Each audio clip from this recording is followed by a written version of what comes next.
What's going on, guys? Just making an update on the ID Power, the latest and greatest Predator from Adidas. If you haven't seen, what this boot is about. I did make a first video on this, but this video is basically just a review on the boot so far. I've been using it exclusively for a while now, so I have a good idea of how this boot has performed. And overall, it's been a positive experience, so I want to share that with you guys today. First of all, I want to point out the leather, and I just want to point out the actual condition they're in right now. It's kind of hard to tell on camera, but these are actually moist. In fact, these are almost soaking wet. The reason for that is my biggest issue with this boot was the leather, the upper, and it's actually the only issue I have with the boot. Everything else is spot on, but one of the biggest issues I had with the boot was the leather. It's not kangaroo leather, so it was just a little rough to the touch. Taurus leather, they make it because it's more durable, it's more water resistant, so it doesn't absorb water as much. But it's not K leather. It doesn't have that soft touch on the ball, and I think that's the only thing this boot flaws. So in order to combat that, I did the water trick on these. If you don't know what the water trick is, I have another video. Basically what you do is you get a bucket. You can get a bucket like this. You just fill it up with water, and then you dump these in there. You let them soak up the water 5 to 10 minutes, and then what it does when you put them on, they just form your foot very well. You get a nice snug feel. A lot of people have questions about the water trick. Basically, you have to put them on while they're still wet. There's no point in submerging these in water and letting them dry. No, if you wet these, if you submerge this, if you do the water trick, you got to dump them in water and then immediately put them on and use them, or else it defeats the purpose of doing the whole thing. So do take in mind, if you're going to do this with leather, you're pretty much going to have to do it every time you use it. The reason why is if you let this leather dry up overnight, you'll notice that it gets really rough, and it basically damages the leather. Even if you put leather conditioning on it afterwards, you're never going to get that soft touch again. So basically, for me doing the water trick, I have to do it every time. So I actually keep them, I'm in a wet habitat. I'm treating them like if they were a pet or something, like a frog.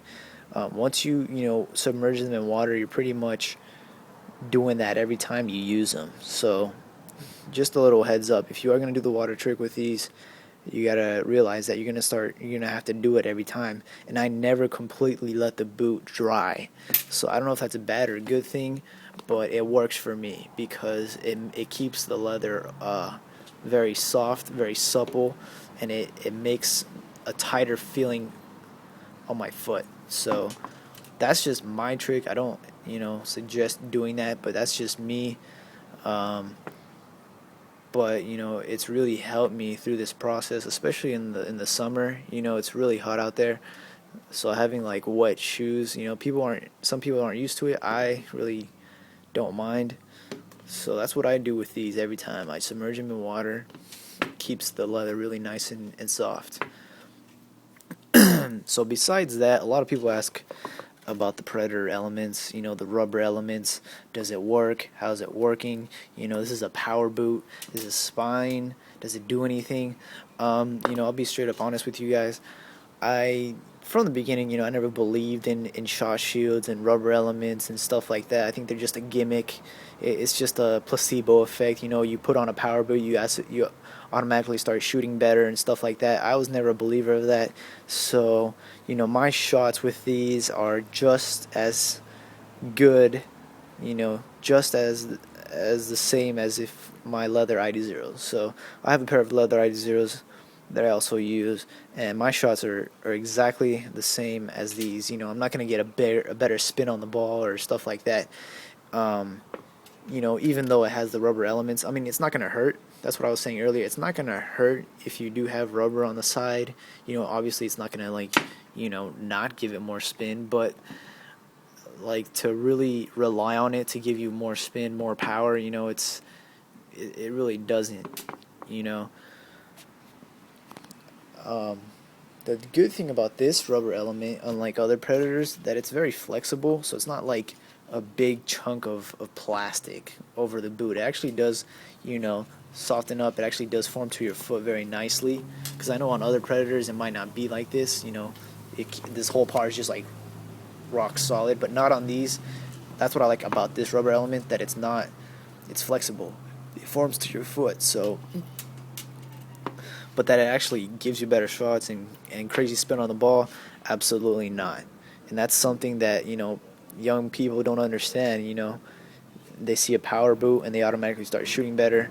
They see a speed boot like the Vapor, the Superfly, the ID0, and they automatically think they're going to run faster, dribble more. They see a Maestri, and they're like, oh man, I'm going to start passing the ball now. I'm going to start controlling the ball better.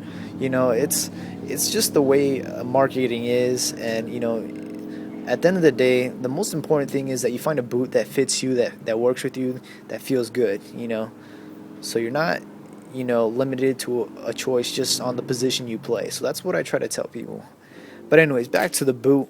The traction on these is actually really good. I love the layout of the studs. It's perfect. It works. The experience I get with this Sprint Fit frame is exactly as the ID0. So I love the frame on this. It's light. It keeps the boot really light, and I like that. I really like that.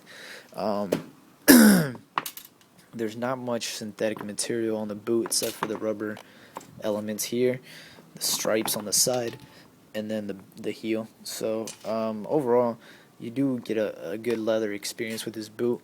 I wish Adidas would stick with K leather. Unfortunately, they are gonna start making K leather boots.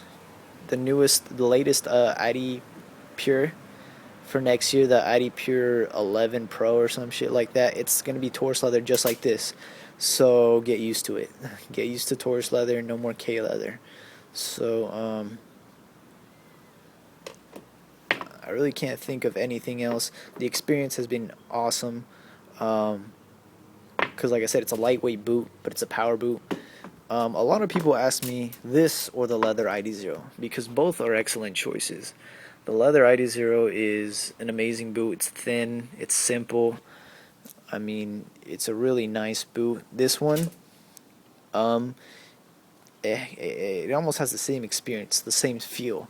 The only difference is you do feel a little bit more sturdiness all around, and durability has actually been a lot better on these. But let me show you some of the damage I've gotten from this boot. As you can see there's a lot of like scuffs on the leather. It's really worn down quite a bit. On top of that, right here,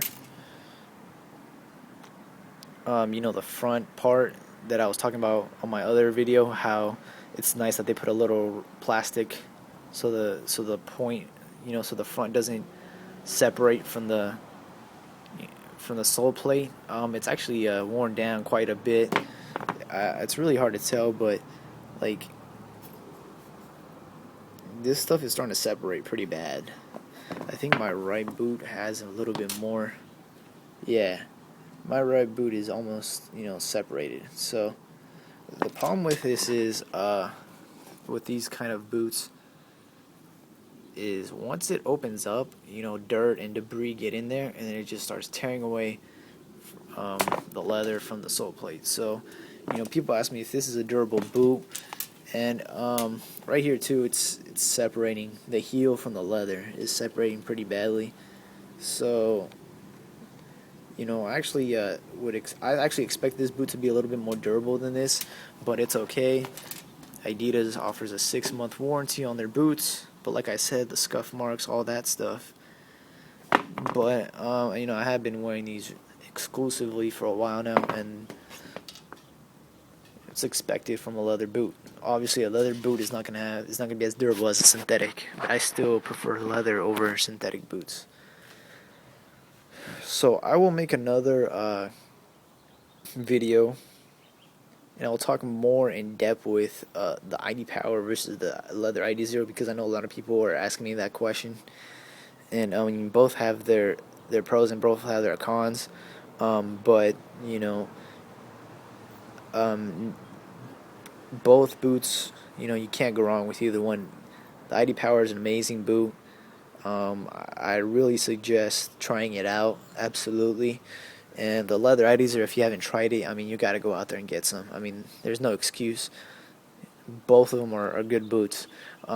There's also another boot coming out on the market for Adidas. It's actually kind of exciting. They're making a boot that's going to be the response to Nike's CTR Maestri. So obviously Adidas has lacked that fourth boot. They got the Adipower, the Adipower, and they got the ID0, speed, power, and heritage.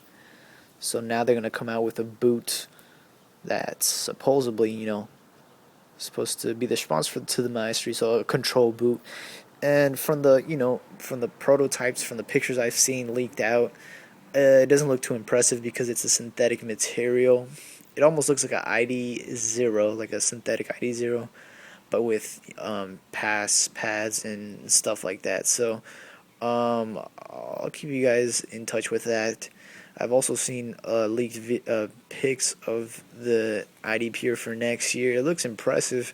Unfortunately, it's going to be torch leather. So that's just some upcoming things. Soccer.com already released the white version of this. I don't know if you've seen it, but it's pure class. So right now is a really good time to get some Adipowers. They are a great boot. Absolutely, I give them 2 thumbs up. If you got any questions, just leave them in the comments section below. Send me messages, anything. I'll be more than happy to help you. And yeah, thank you for watching.